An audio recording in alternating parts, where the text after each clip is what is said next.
Ishin kushtet e vështira atmosferike, ato që kishin shkaktuar dëmtime serioze në shtatoren e Nën Terezës, e vendosur prej vitesh në maj të qafthanës. Pas disa ditësh pune, është finalizuar një ndërhyrje specializuar restauruese për rikthimin e shkëlqimit të veprës monumentale punuar nga skulptori Vladimir Llakaj. Sipas tij, dëmtimet ishin shkaktuar nga lagështia, pluhuri dhe mungesa e mirëmbajtjes mbrojtëse ndër vite, çka kishte sjell korrozion dhe humbje të uniformitetit në sipërfaqen e bronzit. Skulptori shpjegon se ndërhyrja ka qenë e vështirë për shkak të përmasave dhe strukturës së shtatores së Nën Terezës, e cila ka një bazë të ngushtë dhe zgjerim në pjesën e sipërme, duke kërkuar ngritje të posaçme skelash dhe punë të kujdesshme restauruese.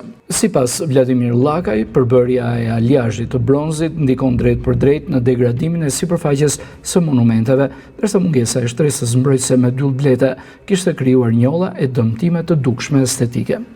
Ai thekson se mirëmbajtja periodike është thelbësore për ruajtjen afatgjatë të veprave monumentale. Një vit më parë, skulptori ka restauruar edhe shtatoret e Lazgush Poradecit e Mitrush Kutelit në Pogradec, të cilat kishin pësuar ndotje nga pluri dhe lagështia pranë liçenit. Sipas tij, era, lagështia dhe grimcat e pluhurit krijojnë me kalimin e kohës korrozion në bronz, duke bërë të domosdoshëm pastrimin dhe trajtimin e shtatoreve çdo 2 ose 3 vite. Pozicioni i saj dhe vetë linja e saj skulpturore është pak e vështirë sepse ajo ka bazën shumë të ngushtë poshtë.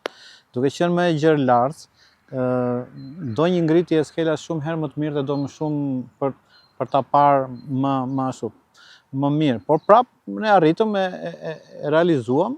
Vura re që nuk ishte mbrojtur me dyll, përgjithësi dylli i bletës, po të shkrihet mirë, arrin t'i krijojë një sipërfaqe për ta mbrojtur. Ndërkohë, ndërhyrje restauruese po vijojnë edhe në disa buste të heronjve të luftës së dytë botërore. Qëllimi i këtyre punimeve është jo vetëm rikthimi estetik i monumenteve simbol të qytetit, por edhe mbrojtja e ruajtja e tyre nga dëmtimet që shkakton koha dhe faktorët atmosferik.